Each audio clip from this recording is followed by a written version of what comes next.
Okay, Assalamualaikum. Apa khabar? Selamat datang ke channel The Late Bloomer. Hari ni saya ada tetamu istimewa.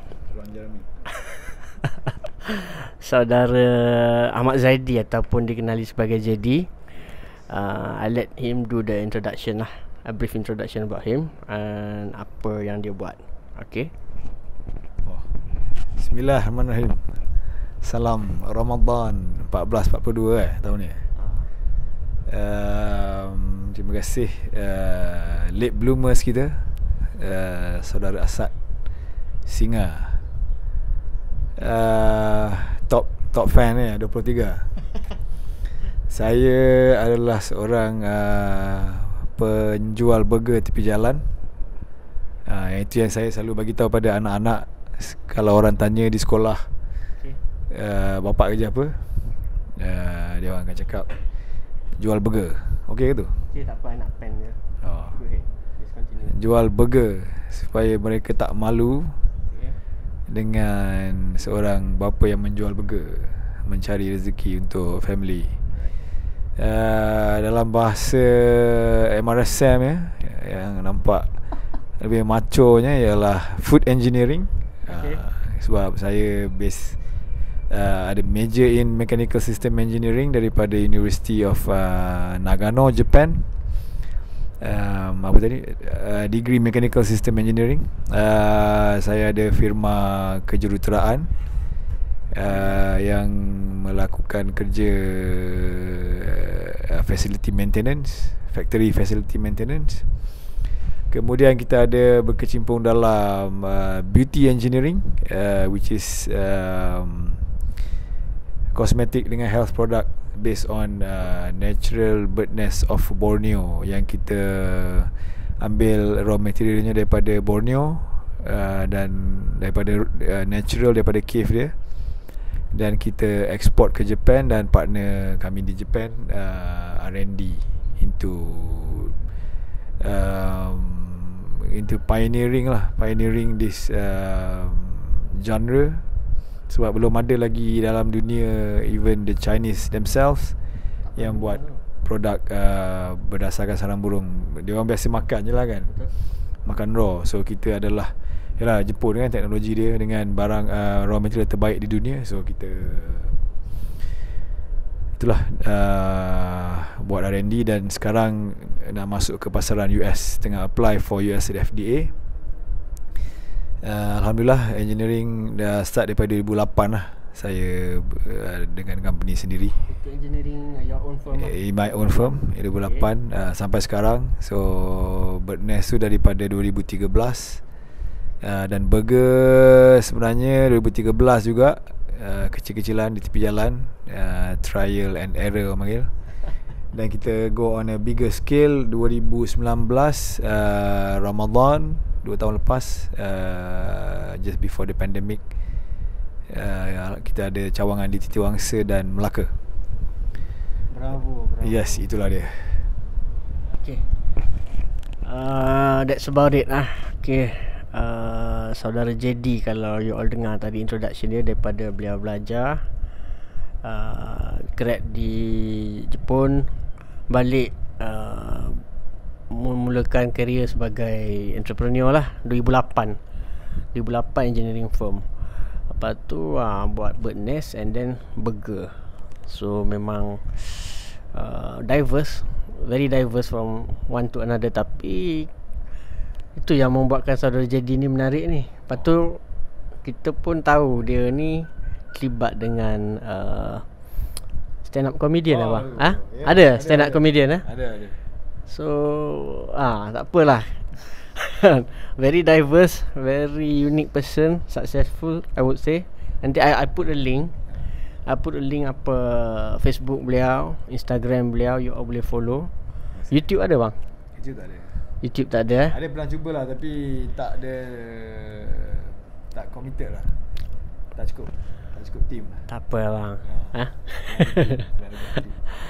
Okay, for this video, if you guys have watched my previous one, mostly I'll be talking about my journey and then my financial mistakes. So before this I ada feature Duta Kelantan. Kali ni terima kasih lah saudara Jadi sudi Duta Titiwangsa sudi ditemu ramah. Okay, tanpa buang masa, first question lah saudara Jadi. From your career, from the moment you grad kerja semua, ada tak boleh you ceritakan, kongsi dengan kita personal financial mistakes? Bagi dua je lah, abang nak pergi cycling kan. Okay. Alright. Personal financial mistake, yes, itu soalan yang bagus dan saya harap tak ramai orang nak sembang sebab orang ingat kita berjaya dengan senang aja. Jalannya susah juga. Saya yang first kali yang rasanya boleh dikira financial mistake was when I was in Japan. Masa di Japan, kami pelajar tajaan JPA yang mendapat full scholarship untuk belajar di Jepun, di Universiti Jepun. Menerima sebulan kalau di tempat biasa, kalau di bandar lebih sikit lah. Kalau di tempat-tempat luar daripada bandar, macam saya dapat dalam 110,000 yen. Bermakna kalau rate sekarang dalam RM4,000 Malaysia, 4,000 lebih lah. Mungkin masa dulu mungkin dalam 3,000 lah sebulan. Yeah, that time 1,000 yen equivalent about 300 lah. Lebih kurang lah. So 3,000 lebih macam tu. Kemudian school fees dibayar sepenuhnya. Dan dapat lagi pula duit buku lagi. Kira duit yang kita dapat tadi tu digunakan untuk kehidupan sahaja. Sebab antara syarat-syarat kerajaan Jepun untuk membenarkan student overseas adalah kena ada sekian-sekian amount of money. Okay. So we won't be diverted into benda-benda yang lain lah. Betul. Mencuri ke, buat kerja tanpa kebenaran ke. Okay, so that's where we make mistake lah. Kita tak diajar cara menggunakan duit yang banyak begitu.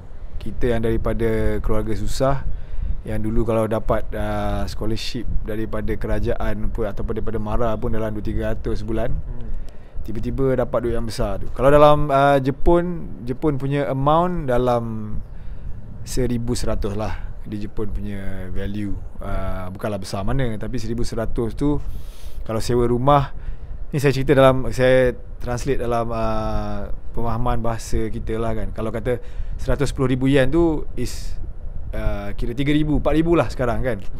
Tapi bukan macam 4,000 kita, dia macam 1,000 kita. So dalam 1,100 ringgit kita.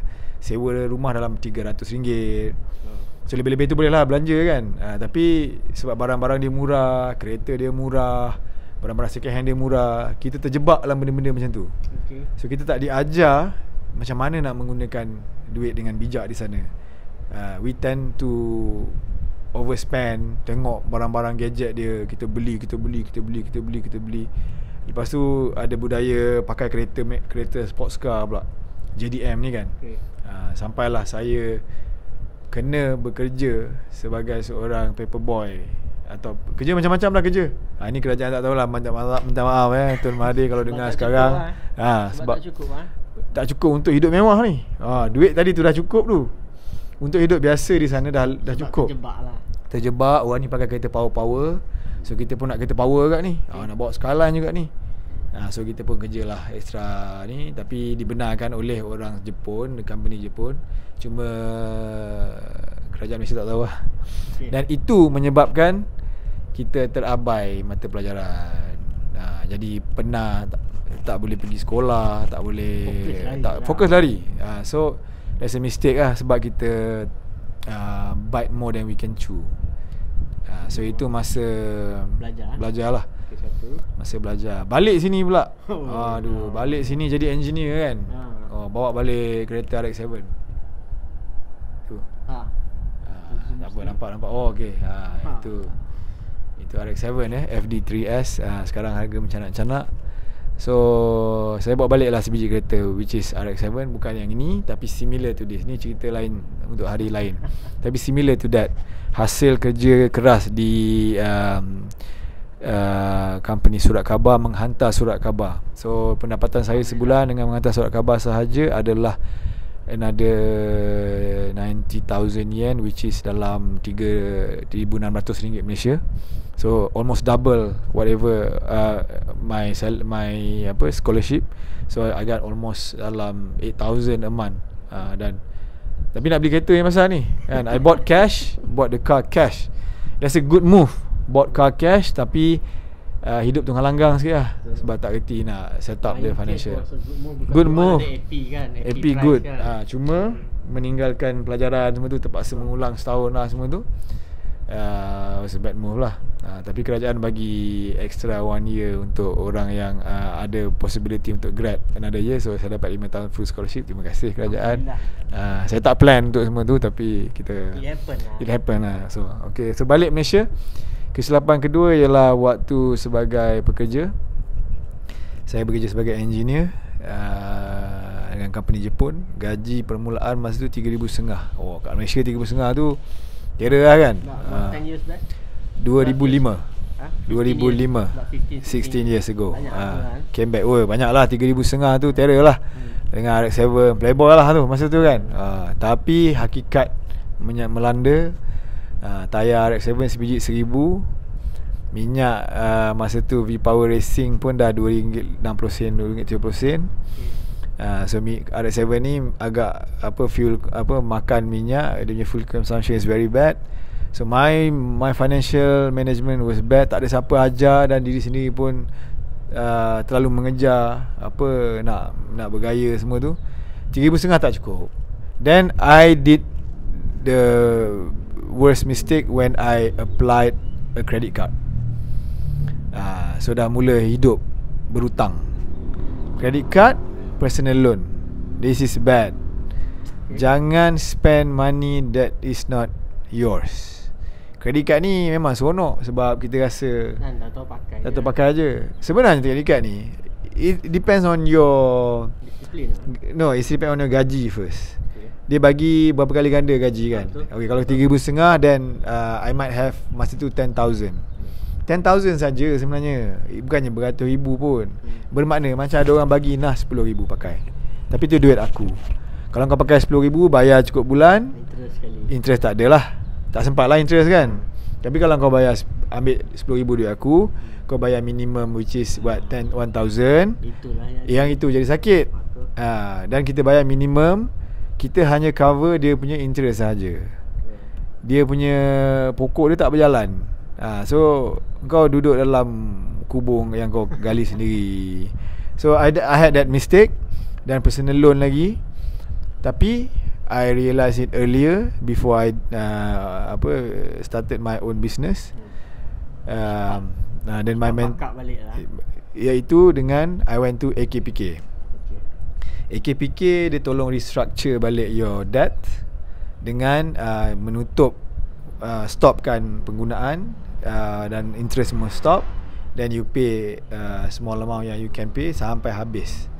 Tapi it's a bad move dan bad status for you. It's like ada black dot in your secretitos whether go to AKPK. But it's good to realise yang it's not good to use orang punya duit. So I started my business. Then I sold my RX-7. Bukan yang ini. Before that I sold to fund my first business startup. Then I started my business with my own cash. So since then I never bought things on loan, unless I bought it for a reason to give good apa dia panggil? Good points, good credit points to bank negara kan. So we have to have some lah. I only have one credit card which I applied 10 years ago. Credit rating. So I only have one credit card. Yang itu sajalah I guna sampai sekarang, especially for isi minyak. Ataupun malas nak kalau macam nak book flights online. Tapi I will make sure I'll pay full in end of month. Itu make your credit good lah. So kira umur berapa tu bang? Bila you dah sedar.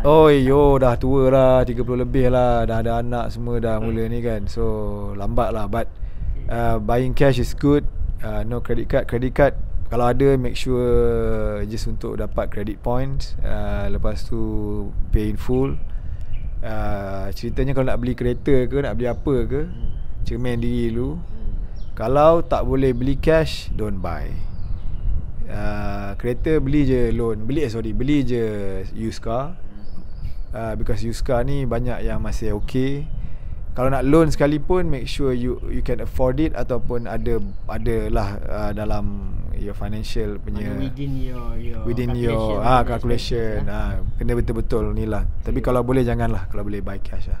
Okay, thank you very much for your willingness to share your personal financial mistake. I think masa mencemburui kita. Sebenarnya nak tanya dua lagi financial mistake dari segi business. Maybe abang boleh belanja satu je lah before you go for your cycling. Tadi kalau you all dengar personal, personal ni pun saya rasa lebih kurang sama dengan previous days. Semua orang pun mengalami benda sama. So credit card, tapi surprisingly jadi buat confession berkenaan I mean back when he was studying lah. Sebanyak pun student-student mengalami benda-benda sama ni kan. Cuma rezeki saya dapat interview saudara jadi lah. Jangan cerita MRSM confession lah. Boleh lagi. Okay guys, last sekali, sebab dia seorang usahawan, mungkin kita nak dengar apa financial mistake yang dia buat semasa berbisnes lah. Alright. Ni daripada 2008 lah. Saya engineer. Saya tak ada background business, tak ada family in business, tak ada even accounting. Semua buat orang panggil street smart saja.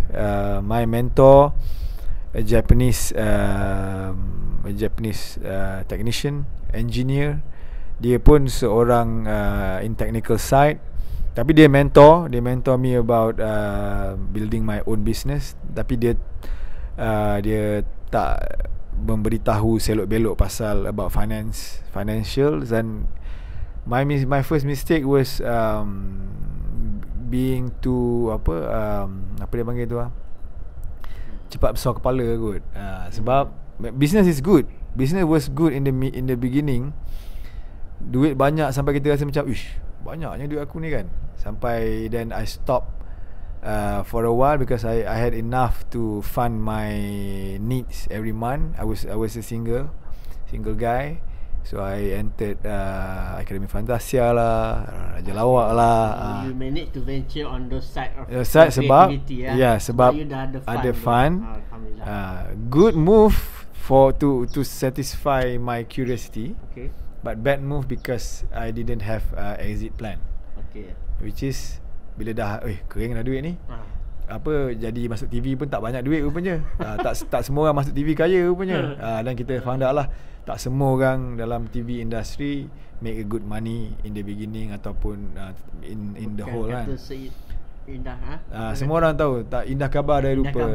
So dia orang bergaya, nampak cantik, pakai kereta mewah semua untuk jaga dia punya reputation. But it's not as easy as what you see. So I realised that.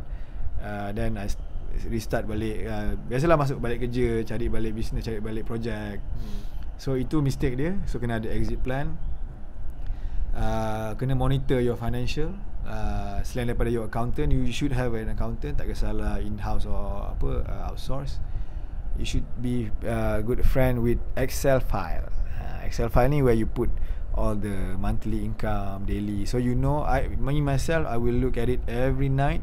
So I know how much I have in banks, how much my company have, how much my customer owe me, how much forecast, how much I'm going to spend. Every month I pay everything, all the necessities. Dan kita tahu nak bayar berapa lebih kita ada. Dan kita tengok lah, ada lebih sikit, bolehlah beli motor sebiji lagi. Macam tu lah kan.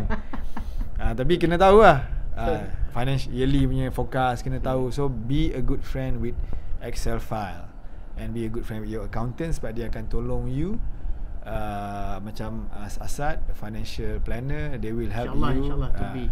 They will help you with so many things, because kalau kita makan gaji, kita just kita terikat dengan PCB, all the taxes yang wajib bayar kepada LHDN. But when you have companies, you have another loophole, which is, I mean, thanks to our government, they support businesses. Bukan dia kata dia bagi muka ataupun bagi kelebihan, but bagi leniency lah. Leniency sebab you contributed much. Yes. I mean, it doesn't say yang, I'm not saying yang orang makan gaji contribute less, but they contributed in a very fixed amount. Kita business ni kita bayar gaji, orang staff kita bayar tax. So the total of our tax yang kita bayar tu sebenarnya besar lagi. Tapi that's where you can save. Dan bila you are in other business, your tax planner, your financial punya consultant will tell you dekat mana boleh save, macam mana nak jadikan asset ni ataupun asset depreciation tu become your friend, become your on your side kan. So they will help you with that lah. So be a good friend with Excel file and your tax planner, your accountant. That's all. Yeah. Okay. Thank you very much. Jadi untuk business punya mistake tadi, kata cepat besar kepala. When you already making good amount of money at certain time probably, and then after that dia tak ada exit plan. Okay guys, saya pun tak nak kacau lama. Beliau nak pergi cycling. Nanti saya masukkan sikit gambar kedai dia, kedai burger lah. Okay, and then rumah ni pun dia buat untuk event juga bang 23 space. Okay, I see where I can fit lah. I ambil sikit footage video, I put in this. Thank you very much jadi for sharing. Thank you very much. Okay guys, tak ada social distancing boleh ada habis.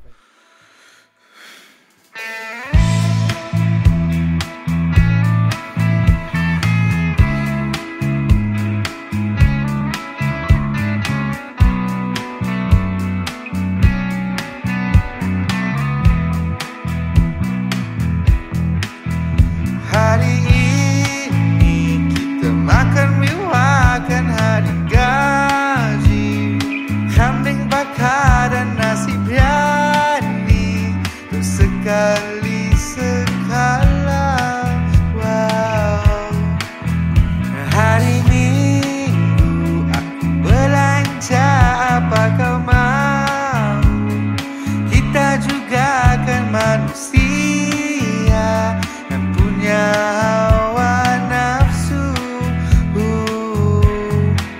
Dan bila di tengah bulan apa kau risaukan, kita ada sedikit uang, tapi akhir bulan bagaimana kita nak makan apa?